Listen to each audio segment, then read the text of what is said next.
అంటారు. అవునా? వీళ్ళు కూడా ఎట్లా అంటారు, ఏమండి నేను వాళ్ళని తక్కువ చేసి మాట్లాడతలేదు, దేవుడి దృష్టిలో మనము వాళ్ళు ఒక్కటే, భార్య భర్త ఇద్దరు ఒక్కటే, ఒక్క పాయింట్ కూడా పురుషుడికి ఎక్కువేమీ లేదు. వాక్య సారాంశంలో నుంచి పురుషుడు స్త్రీ ఇద్దరు కూడా ఒక్కటే. అర్థమవుతుందండి? ఇద్దరు సగం సగం అంటున్నాడు.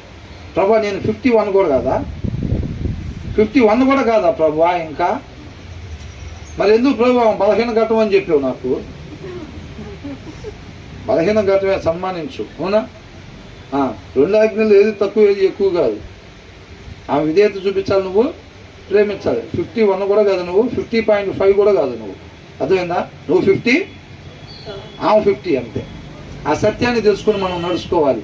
మనం 50.1 అన్న అయి ఉంటాం అనుకుంటే మాత్రం మనం సరి చేసుకోవాల్సింది ఇంకా 0.1 ఉంది అని. తర్వాత ఏమంటున్నాడు, ఆ కొద్ది మంది ఆ దేశమందు పరదేశులై ఉండగాను కొలవబడిన స్వాస్యముగా కానాను దేశము మీకు ఇచ్చేదనని ఆయన సెలవిచ్చెను. ఏమిచ్చాడంట? ఆ కొద్ది మందిని తీసుకొని వీళ్ళు బానిస బతుకుతా గడ్డి కూడా ఈయన మోసేళ్ళింత చేసిన గొప్ప కారణం ఏంది?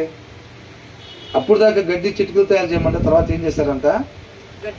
మీ తరఫున ఒకరిని తీసుకొచ్చారా? సిపిఐ లాగా నాయకుడిని తీసుకొచ్చారా మీరు? ఈసారి నుంచి గడ్డి కూడా ఇవ్వకండి వీళ్ళకి, మీరు మాత్రం అయ్యే ఇటుకలు చేయాలి.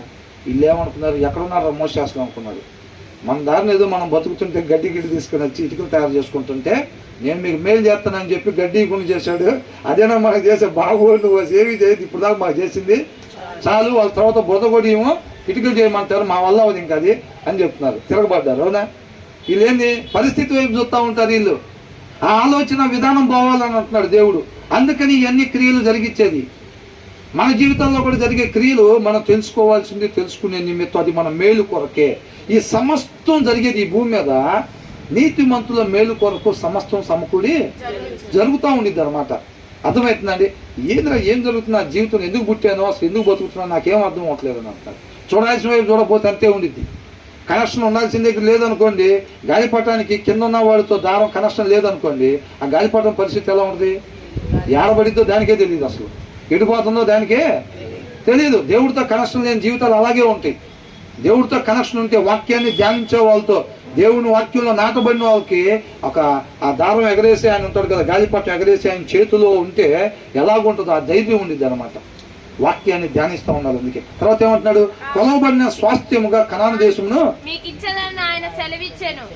ఆ మాట యాకోబునకు కట్టడగాను ఇశ్రాయేలుకు నిత్య నిబంధనగాను స్థిరపరిచి ఉన్నాడు అని అంతా. వారు జనము నుండి అంటే ఏం చెప్పాడు?